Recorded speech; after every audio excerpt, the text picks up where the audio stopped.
World, your boy E-Dub, a.k.a. Eric C. Wilson, and I'm here with my man, Lance LaRosa, as usual. Lance, say what's up to the people. What's up to the people? So, here we are, folks. Took a couple weeks off for holidays. Hope everybody's Thanksgiving went well. But this is the ROE, and as y'all know, 5-6.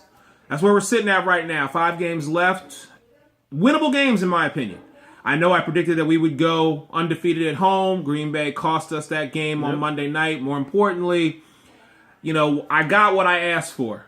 So I'm going to sit here and eat a little bit of crow right now because I said that Nelson Agholor should not be playing. He didn't play, and we didn't get the victory at home against a team who I thought was not necessarily a shoo-in, but a team that I was like, okay, we should definitely beat Green Bay the way they have been playing. I think any day, though, it can still be like, it's kind of, what's that old Buffett song? I may not be good as I once was, but I'm as good once as I ever was. Yeah. That was an Aaron Rodgers day. That was a moment. He looked as good as he ever has on the field. Everything was connecting. His timing was on. And, he looked to be the classic Aaron Rodgers throwing the football, showing us really, wow, it's why he's one of the great quarterbacks. No, very true. This is bittersweet right now. 5-6. We got Cincinnati this Sunday. Then we've got the Redskins, Baltimore Giants, and then we finish up with Dallas. So, honestly, Lance, I'm still saying we're gonna finish. I say we finish 10-6, 9-7. I want to see us finish strong. I do. Issues that we run into. Our O-line is a mess. It is. Lane Johnson doesn't come back until he's not eligible until the 19th after our game with the Baltimore Ravens. Right. Big V's out. Yeah. He just went down with a knee. So we're now looking at shifting once again the O-line, which has been kind of unreliable this season because we've had suspensions, injuries, everything's in the mix. Carson Wentz is he's a rookie quarterback. He's not a bad quarterback by any means, but he's still a rookie. Going out and having those first few games, getting to a rhythm, showing us what he can do, and then having a lot of stuff thrown into him, no weapons out. Like you said, Agholor sitting, not that he was a big threat, but he was still a body out in the field that you could trust for some speed and, 1 in every 3 catches. Something like that. You've got a nicer approach to Nelson than I do, but... and the problem is we're late in the season. We don't have a lot going on. Yeah, okay. We're 5-6. It's still very... If they can win out, Dallas would I want to see... I don't even want to see... I don't even care if we win out. If we can win against Dallas, we can win against the Giants, we can win against the Redskins.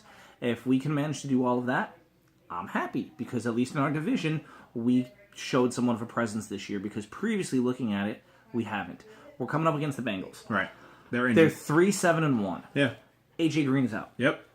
If we can't beat the Bengals, we have a lot more issues with the team than we really look at. Now, I always thought, honestly, and this sucks, and I hate to say this, and I hate to admit this, but I knew from the get-go that Dallas was going to be winning the division. And that was when we had Romo in and when we had Bradford. Everything changed when Prescott came in. That. Look, never say that. I admitted on my show on Tuesday. I did. I honestly admitted on my show on Tuesday, even being 5-6, I said, I do not believe we are going to the postseason. No. I'm just being real with y'all here. I'm going to let y'all know. However, to your point, looking at Cincinnati without their number one weapon, and they're pretty much done for the season right now anyhow, we still have a shot. More importantly, we need to start winning on the road. I know. And that's the one thing we have not done. We did it one time this season against Chicago, Monday Night Football. Mm-hmm. Now we have to go to Cincy, a depleted Cincinnati Bengals, and I'm still saying to myself, I will always pick them, but realistically, like you said, a depleted offensive line. We don't know what's going on with Nelson, if he's going to play or not. He's probably going to be a game-time decision. Ryan Matthews is out. Right. We still have a solid running back core behind that. We do. I'm saying it again. I've said it before. We need to see some changing up of the packages. I don't know if Peterson's playbook just doesn't go that deep, if he's not comfortable with it. I know he was a quarterbacks coach. He wants to play a lot of West Coast. We don't have the weapons for a West Coast offense right now. This is actually the same problem that when you go back to, Chip Kelly had the same issue. We had great blocking, we had great running back core, but we didn't have the weapons. We didn't have the deep threat. The biggest deep threat we had was Deshaun Jackson, and he traded him. But when we also had Jimmy Macklin, Yeah. who, even though he's not playing well in Kansas City this year, when he was on Philly's team, he produced when we needed him to. And he added that second dimension at the wide receiver position. To go from a Deshaun Jackson and a Jeremy Macklin to a Jordan Matthews and a Nelson Aguilar, to me, it's truly night and day. No, it is. And what that does is look at the passes thrown downfield. Carson Wentz hasn't gone for anything really over 20 yards, but twice this season? Twice? And they're playing a West Coast offense. Right. That's not a West Coast offense. That's mediocre at best. There's something going on there. I know. Look, we've seen what Carson Wentz can do given the opportunity. He's accurate. He's quick. He's smart, but he also needs time on the ball, and he's not getting that. The protection isn't there. There's a lot of different pistons that aren't firing. If you take this into I use the car reference because you take this in the shop, the mechanic's like, oof. Well, we can fix the engine, but we're going to have to change some parts out. Gotcha. They're starting to do that with Nelson Aguilar. They're starting to do that with the O-line, and it's just... I love our team. I can't not love our team. Of course. I want to see it succeed, and I want Doug Peterson to be like the next big thing. I don't want to be one of those teams like Tampa Bay who's going through coaches like every 3 years, new coach. Unfortunately, that's the win now league that is the NFL. Mm-hmm. So, I mean, if you don't hold your job or you don't produce, NFL stands for not for long. Yeah. So, and I mean, coming off of generation, for most of my time growing up that we had Andy Reid behind there, it's hard to see us struggling with the coach. I think that a lot of Philly fans probably feel the same. You go from we have Andy Reid, you go to Chip Kelly, and we gave him a couple years and went, oh, okay, because we want him to be the next Andy Reid, and now we're doing this. Doug Peterson, who played under he played under Reid, he coached under Reid. Yeah, and now he's playing in the city that he once played for back in the day. So I get it. He's our favorite son right now. He needs to he needs to step up. But I think a lot of it comes in a lot of the deals. I know he walked into stuff with contracts with Bradford. What he did there at first, I was like, "What the hell is this guy doing?" He's going for I was happy. I'll let y'all know right now. Well, I was happy. I'm talking about the $26 million extension. I don't care. And then I was happy. Him, which was amazing. Got rid of him. So long, farewell. You can barely win a game after starting off the season 5-0. So as far as I'm concerned, you got what you had coming to you. That's exactly it. But when they signed him for $26 million, I said, why are they extending him? And when the trade they pulled off to be able to get in some of the weapons we needed and to get the money in and to really get Carson Wentz up there, that's the first time I went, okay, I trust this coach. I like what he's doing. He's seeing something different. And now we need to go into we're deep in the season. Are we going to the postseason? Not likely. I'm saying right now, because the three teams, there are 3 out of 4 teams. If the playoffs were to start today, Dallas, Giants, and Washington would all be in the postseason. We would not. Yep. So what I'm saying to you is, mathematically, we're not eliminated. And if we can beat Cincinnati and then turn it around and beat Washington the following week. Well, and then the Ravens the week after. And the Ravens the week after. If we can at least get ourselves to 8-6, what I'm going to say to you is, then we have the Giants, which is going to be a short week for both us and the them. Giants, yep. And then we finish out against Dallas. Yep, that's going to be... So, and at that point, they may not play.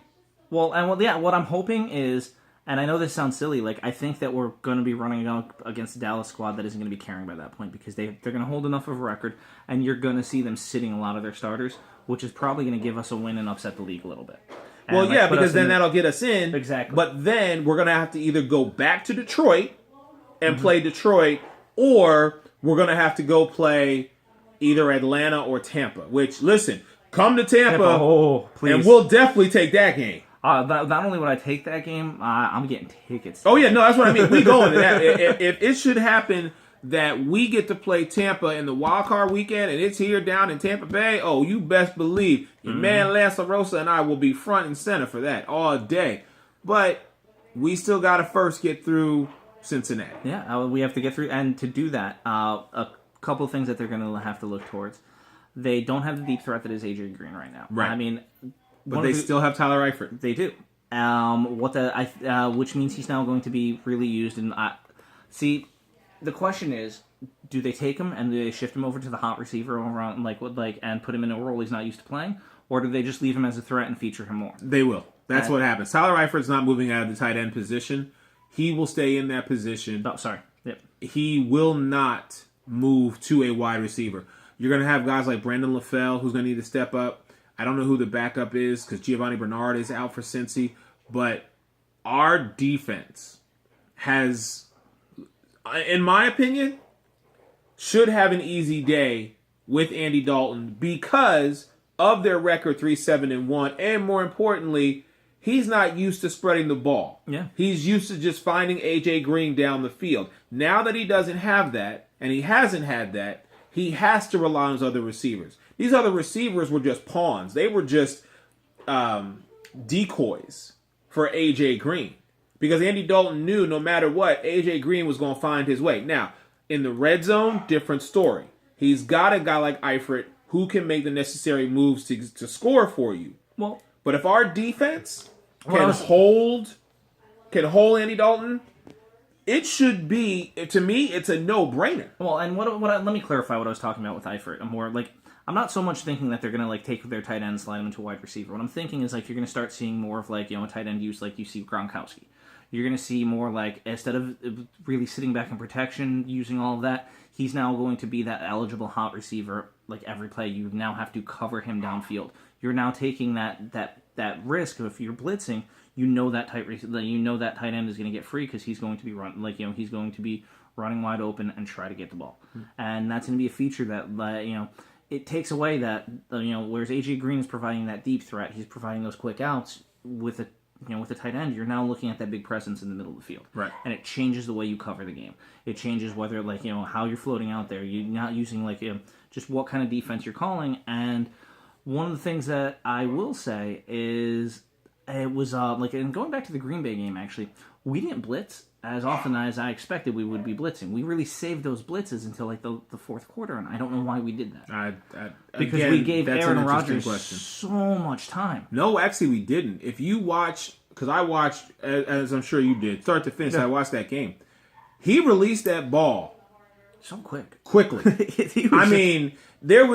Seriously, I didn't know how this man could read options that quick to where he took about a 2-step drop and that ball was gone. But that was the thing. But they weren't even, and when he was releasing quickly, but there was no one around him when he was doing it. He wasn't under pressure. There was nothing. We were staying almost all in coverage that game, and so yes, he wasn't taking the time, but he had it. He could have sat on it for another 2-3 seconds, I'm sure no problem. And when you're giving I don't know what to say with Aaron Rodgers. He just had a day. For a guy who was so up and down, he made his presence known in Philadelphia. All right, y'all, this has been your man, Eric C. Wilson, along with Lance Rosa. This has been the ROE. We will definitely check y'all out next week. Until then, everybody have a great week. See ya. Peace.